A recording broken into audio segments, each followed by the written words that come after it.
नमस्कार दोस्तों, स्वागत है आप सभी का फिजिक्स ऑप्शनल की 40th क्लास में। और ये 48th क्लास में हम यूपीएससी का पीवाईक्यू देखने वाले हैं एक बार फिर। और ये पीवाईक्यू भी कुछ इस प्रकार से है कि what is the recoil energy in electron volt of mass 10⁻⁻23 gram after emission of a gamma ray of energy 1 million electron volt. ठीक है ना। तो रिकॉइल एनर्जी निकालना है। अब देखिए दोस्तों, ये रेडियो एक्टिविटी से मिलता जुलता प्रॉब्लम है, लेकिन ये कोलिजन वाले चैप्टर का ही प्रॉब्लम है। ठीक है ना। Centre of mass and collision वाले चैप्टर का ही प्रॉब्लम है, लेकिन ये रेडियो एक्टिविटी से कैसे रिलेटेड है वो बताता हूँ। जैसे हम क्या होता है कि 3 प्रकार के पार्टिकल्स रिलीज किए जाते हैं रेडियोधर्मी या फिर रेडियो एक्टिव पदार्थों द्वारा। तो radio active elements basically emit 3 types of particles, alpha, beta and gamma rays. ठीक है ना। सो अल्फा रे मैं बता चुका हूँ, बीटा रे बाद में डिस्कस होगा। पर गामा रे जो है, ये गामा रे ऐसी रे होती है जो मासलेस पार्टिकल होता है। ठीक है ना। It is a massless particle with zero charge. Massless and zero charge is gamma particle. ठीक है ना। सो अगर कोई मान लीजिए कि रेडियो एक्टिव एलिमेंट की कोई न्यूक्लियस है जिसका मास 10⁻⁻23 ग्राम है। ठीक है ना। मतलब इसका मास 10⁻⁻23 ग्राम्स है और इसको इमिट करता है ये gamma ray 1 million electron volt की गामा रे इमिट करता है। ठीक है ना। एनर्जी कितनी है, इस काइनेटिक एनर्जी कितनी है इस गामा रे की kinetic energy 1 million electron volt है। ठीक है ना। तो हमको निकालना है कि जो ये न्यूक्लियस है गामा रे को निकाल देने के बाद में कितनी एनर्जी से रिकॉइल करेगी। ठीक है ना। तो रिकॉइल एनर्जी निकालना है बेसिकली। यहाँ पे फिर से वही अजम्पशन है, लिखा नहीं गया है हालांकि, लेकिन सिस्टम आइसोलेटेड है और वो जितने भी यूजुअल अजम्पशंस होते हैं वो सारे यहाँ पे अप्लाई होंगे। ठीक है ना। सो देखिए दोस्तों, अब यहाँ पे कॉमन सेंस वाली बात यह है कि सिस्टम का मोमेंटम कंजर्व रहने वाला है। तो सिस्टम का मोमेंटम कंजर्व रहने वाला है तो इनिशियली तो मोमेंटम 0 था, क्योंकि रेस्ट पे थी न्यूक्लियस आपकी न्यूक्लियस रेस्ट पे थी, इसलिए इनिशियल मोमेंटम तो 0 के बराबर था। लेकिन जो फाइनल मोमेंटम है दोस्तों, उसमें यह आप अच्छी तरीके से समझ सकते हैं कि गामा रे अगर इस डायरेक्शन में जाएगी, इस डायरेक्शन में अगर काइनेटिक एनर्जी मतलब वेलोसिटी अगर गामा रे की इस डायरेक्शन में है, ठीक है ना, ये गामा है, आर नहीं है। ठीक है ना। तो गामा रे की मान लीजिए इस डायरेक्शन में वेलोसिटी है, तो ऑब्वियस सी बात है कि मोमेंटम यदि हमें कंजर्व रखना है तो मोमेंटम mv से दिया जाता है। तो यदि गामा रे की का मोमेंटम इस डायरेक्शन में है तो नेचुरली जो तुम्हारा रिकॉइल है वो इस डायरेक्शन में होना चाहिए, क्योंकि दोनों का मोमेंटम अपोजिट डायरेक्शन में होगा तभी मोमेंटम 0 के इक्वल आएगा, क्योंकि तभी डायरेक्शन पॉजिटिव और निगेटिव मिला के plus and minus quantity will give you 0। ठीक है ना। Because initial momentum is 0। तो अगर गामा रे इस डायरेक्शन में जा रही है तो रिकॉइल इस डायरेक्शन में होगा, गामा रे इस डायरेक्शन में गई तो रिकॉइल इस डायरेक्शन में होगा। ठीक है ना।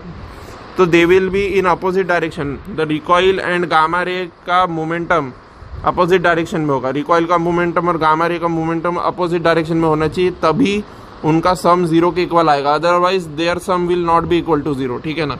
अगर वो सेम डायरेक्शन में चले जाते हैं, जैसे गामा रे इस डायरेक्शन में गई और रिकॉइल भी इसी डायरेक्शन में हो गया, तो फिर तो मोमेंटम कंजर्व्ड ही नहीं रहेगा, हमारे सिद्धांत का वायलेशन हो जाएगा। और मोमेंटम तो यहाँ कंजर्व्ड है क्योंकि एक्सटर्नल फोर्स तो कोई लगाया नहीं गया है। ठीक है ना। सेम डायरेक्शन में रिकॉइल कब संभव था, जब कोई एक्सटर्नल फोर्स लगा रहे होते हम, तो सेम डायरेक्शन में रिकॉइल हो सकता था, क्योंकि एक्सटर्नल फोर्स लगाने पे मोमेंटम कंजर्व नहीं रहता। लेकिन यहाँ पे तो एक्सटर्नल फोर्स नहीं है। ठीक है ना। ये क्वेश्चन में हालांकि नहीं दिया है, लेकिन अगर क्वेश्चन में नहीं दिया है तो बाय डिफॉल्ट मान के चलना पड़ता है कि मोमेंटम कंजर्वेशन का प्रिंसिपल लगेगा और एफ एक्सटर्नल 0 के बराबर है। ये बाय डिफॉल्ट मान के चलना पड़ता है अगर क्वेश्चन में नहीं दिया है तो। ठीक है ना। अगर वो चाहता है कि एक्सटर्नल फोर्स कंसिडर करना है तो वो एक्सटर्नल फोर्स एग्जिस्ट, ऐसा भी कुछ एक्सटर्नल फोर्स का वैल्यू भी देगा, वो सब भी देगा। ठीक है ना। समझ में आ रही है बात मेरी। So as the momentum should be conserved, so both the momentums will be in opposite direction. Only then their sum can be equal to 0 and equal to initial. ठीक है ना।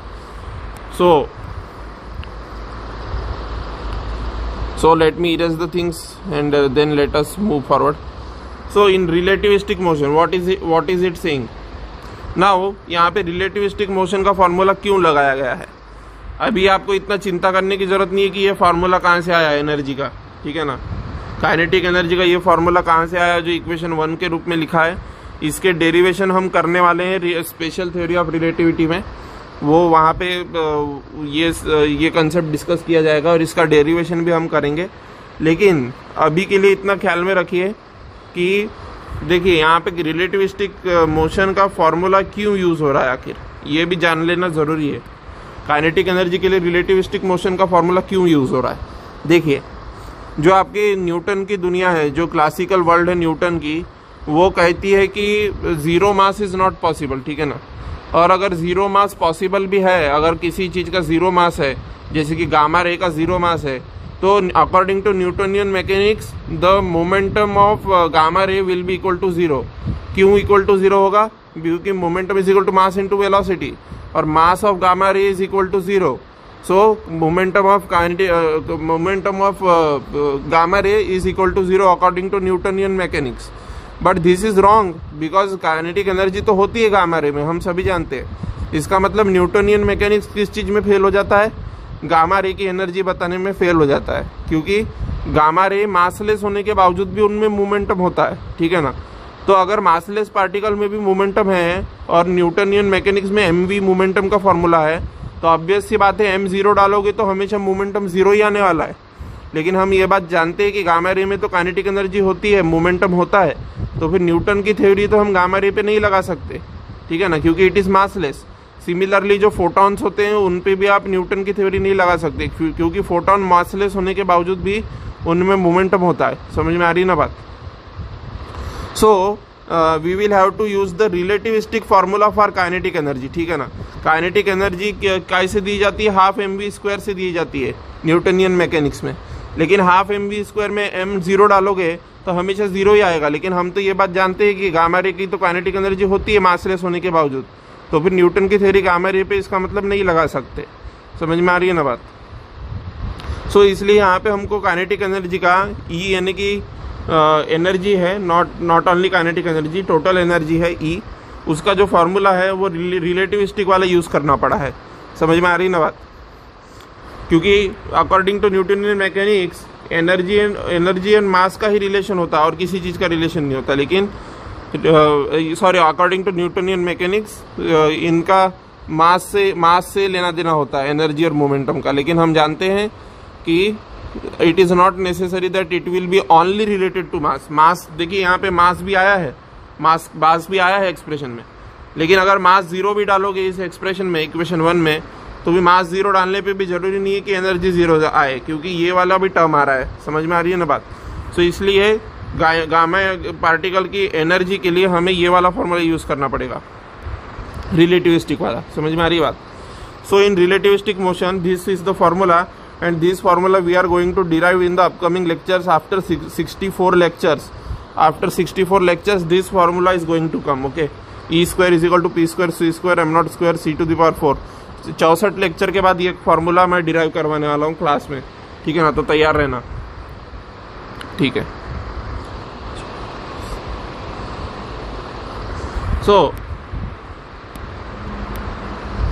So in relativistic motion E² is equal to P² C² plus m0² C to the power 4।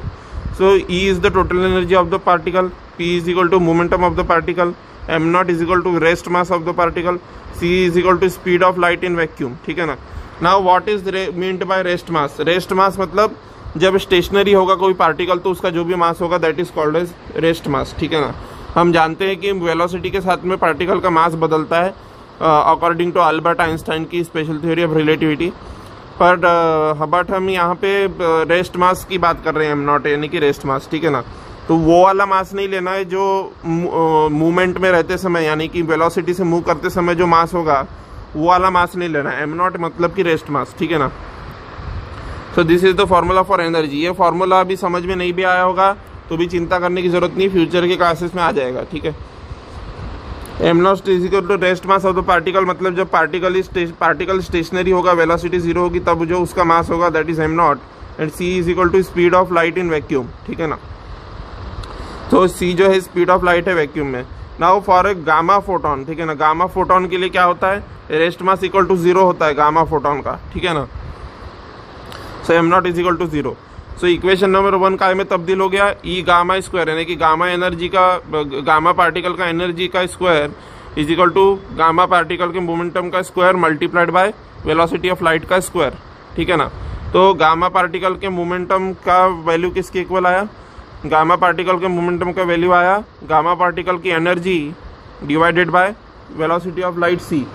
समझ में आ रही है बात। So gamma particle की energy divided by velocity of light c is equal to momentum of gamma particle, ठीक है ना, यूजिंग मोमेंटम कंजर्वेशन। अब मैंने अभी बताया था कि मोमेंटम कंजर्वेशन होल्ड करेगा, एफ एक्सटर्नल 0 है इसलिए, तो मोमेंटम कंजर्वेशन का प्रिंसिपल लगाओगे तो पी एम यानी कि पी एम वेक्टर यानी कि जो रिकॉइल होने वाली न्यूक्लियस है उसका मोमेंटम प्लस गामा पार्टिकल का मोमेंटम, इन दोनों के मोमेंटम को जब ऐड करोगे तो 0 के इक्वल आना चाहिए, क्योंकि इनिशियल के इक्वल रहना चाहिए। Momentum is conserved, conservation of linear momentum से 0 इज इक्वल टू जो रिकॉइल होने वाली न्यूक्लियस है उसका मोमेंटम प्लस गामा पार्टिकल का मोमेंटम। 0 इनिशियल है, P M vector plus P gamma vector final है, ठीक है ना। So moment P M is equal to P M vector is equal to momentum of particle of mass 10⁻⁻23 gram, ठीक है। P gamma is equal to momentum of gamma ray photon, ठीक है ना। So momentum of particle of mass 10⁻⁻23 gram is negative of, यानी equal and opposite होगा momentum gamma ray के, ठीक है ना। ये बात भी समझ में आ गई होगी होपफुली, क्योंकि सेम डायरेक्शन में नहीं हो सकती, इक्वल एंड अपोजिट होगा तभी सम 0 के बराबर आएगा, ठीक है ना। सो पी एम नाउ यहाँ पे अगर मैं ओनली मैग्नीट्यूड की बात करूँ या मैग्नीट्यूड की बात ना भी करो तो भी P M is equal to minus P gamma के इक्वल आ रहा है, ठीक है ना। तो इस ये माइनस कर देना इसको, यहाँ पे कोई चिंता वाली बात नहीं, ठीक है। So this is equation number 3। Now P M square यानी कि इनका स्क्वायर करोगे तो P M square is equal to P gamma square आएगा, ठीक है ना। नाउ ये जो पी एम है, पी एम का स्क्वायर है, ठीक है ना। पी एम का स्क्वायर किसके बराबर होगा भाई, किसके बराबर होगा पी एम का स्क्वायर, मतलब कि पी एम का स्क्वायर के लिए यहाँ पे पुट करोगे ना वैल्यू, तो पी एम का स्क्वायर किसके बराबर आएगा, E M square is equal to P M square plus P M square C square, ठीक है ना। और ये वाली जो टर्म है पार्टिकल के लिए, ठीक है, क्या होगा इसका 2m। हाँ ये देखिए इसमें रिलेटिविस्टिक मैकेनिक्स लगाने की जरूरत नहीं है पार्टिकल के लिए, ठीक है ना। गामा रे के लिए हमने रिलेटिविस्टिक मैकेनिक्स लगाया, लेकिन पार्टिकल के लिए रिलेटिविस्टिक मैकेनिक्स नहीं लगाया। हमने कौन सा फॉर्मूला यूज किया, mass of particle is equal to 2me, इस ये वाला formula use, momentum of the momentum is equal to 2me use किया, ठीक है ना।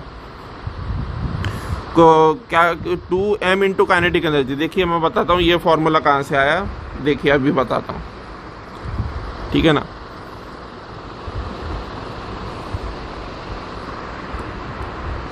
देखिए गामा पार्टिकल के लिए जो ये फॉर्मूला है वो तो यहाँ से ही आ गया है, ठीक है ना।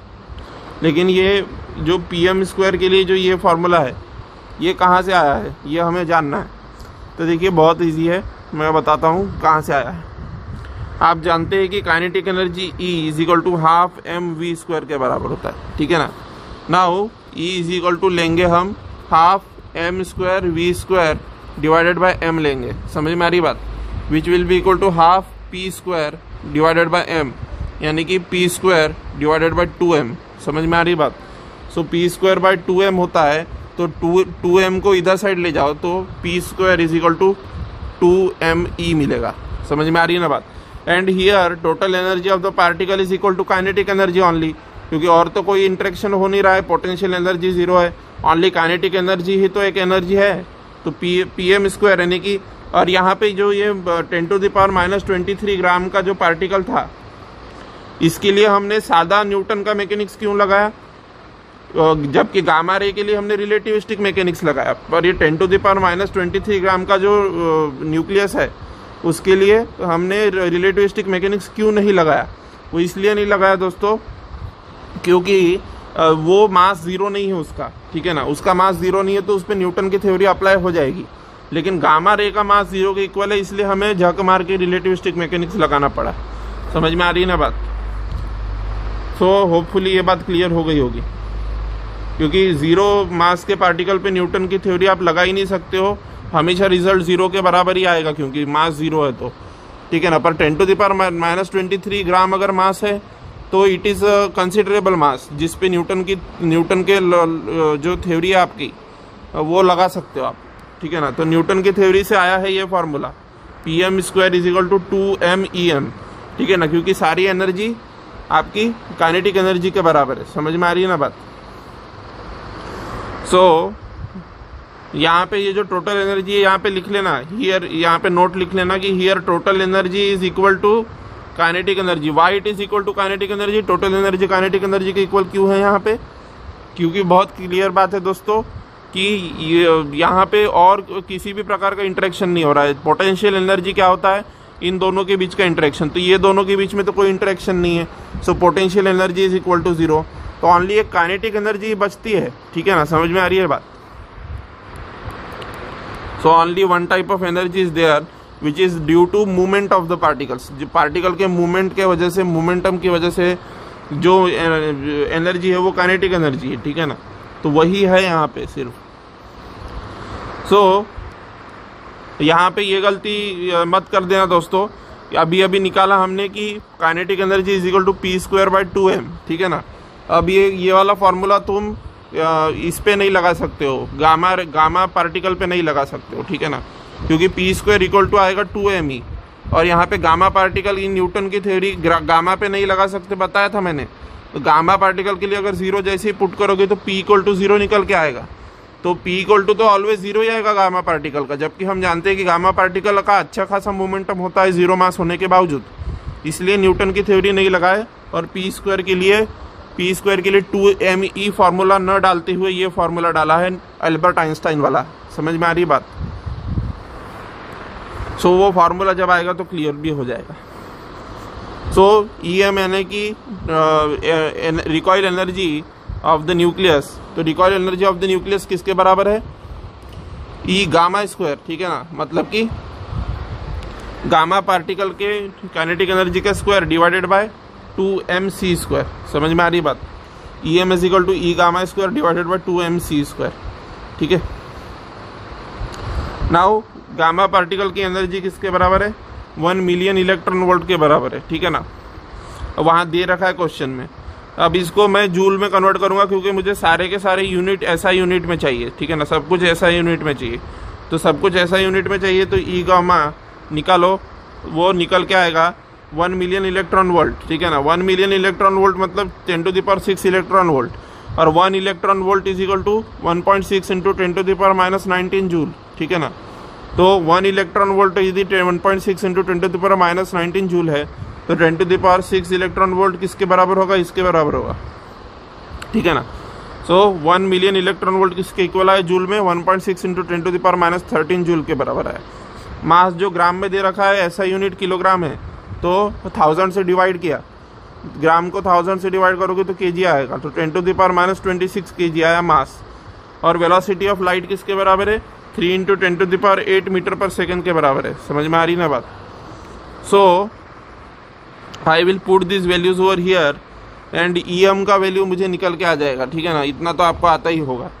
तो EM यानी कि रिकॉइल एनर्जी निकल के आ जाएगी यहाँ से। और सबसे पहले मैं जब यहाँ कैलकुलेशन करूँगा तो ऐसा यूनिट में, यानी कि मेरा आंसर जो रिकॉइल एनर्जी का है वो जूल में आने वाला है। क्यों जूल में आएगा? क्योंकि I have put E gamma in joule, I have put mass in K, G have पुट C यानी कि velocity of light in metre per second. तो मेरा EM यानी कि रिकॉइल एनर्जी भी जूल में निकल के आने वाला है, ठीक है ना। लेकिन मैं जूल से इलेक्ट्रॉन वोल्ट में कन्वर्ट कर दूंगा फिर इसको, ठीक है ना, क्योंकि ये क्या बोला है? Recoil energy in electron volt पूछा है ना हमें। तो रिकॉइल एनर्जी यदि इलेक्ट्रॉन वोल्ट में पूछा है तो जो जूल में आया आंसर उसको इलेक्ट्रॉन वोल्ट में कन्वर्ट करना होगा, ठीक है ना। तो हम ये बात भली बात ही जानते हैं कि 1 electron volt is equal to 1.6 × 10⁻19 joule, ठीक है ना। तो हमारा आंसर यदि जूल में यहाँ आया तो हम उसको डिवाइड कर देंगे 1.6 इंटू 10⁻⁻19 से, ठीक है ना। तो जो भी जूल में आंसर आएगा उसको 1.6 इंटू 10⁻⁻19 से डिवाइड कर दोगे तो ये आंसर निकल के आएगा तुम्हारे इलेक्ट्रॉन वोल्ट में, ठीक है ना। तो रिकॉइल एनर्जी क्या है इलेक्ट्रॉन वोल्ट में, 0.8875 इंटू 10⁻² इलेक्ट्रॉन वोल्ट, ठीक है ना। तो recoil energy in electron volt इसके बराबर आई। आप यहाँ पे इसको ऐसा भी लिख सकते हैं, 0.8875 इंटू 10⁻² इलेक्ट्रॉन वोल्ट है ना, तो इसको ऐसा लिखिए 88.75 इलेक्ट्रॉन वोल्ट, ठीक है ना। So write this as 88.75 electron volt, ठीक है। So this is the recoil energy which we got, recoil energy of the nucleus, ठीक है ना, जिससे गामा रे इमिट हुई थी। समझ में आ रही है बात। सो इस तरीके के स्ट्रेट फॉरवर्ड आपको सवाल पूछे जाते हैं दोस्तों। I don't think there is any difficulty in this questions, ठीक है। 1988 का भी क्वेश्चन हमने कवर कर लिया है। अब अगले क्लास से हम शुरू करेंगे centre of mass of continuous bodies, ठीक है ना। कंटिन्यूस बॉडीज का सेंटर ऑफ मास कैसे निकाला जाता है वो हम शुरू करने वाले हैं। तो बने रहिएगा मेरे साथ। टेलीग्राम ज्वाइन नहीं किया है तो ज्वाइन कर लीजिएगा। तब तक के लिए जय हिंद, जय भारत। अपना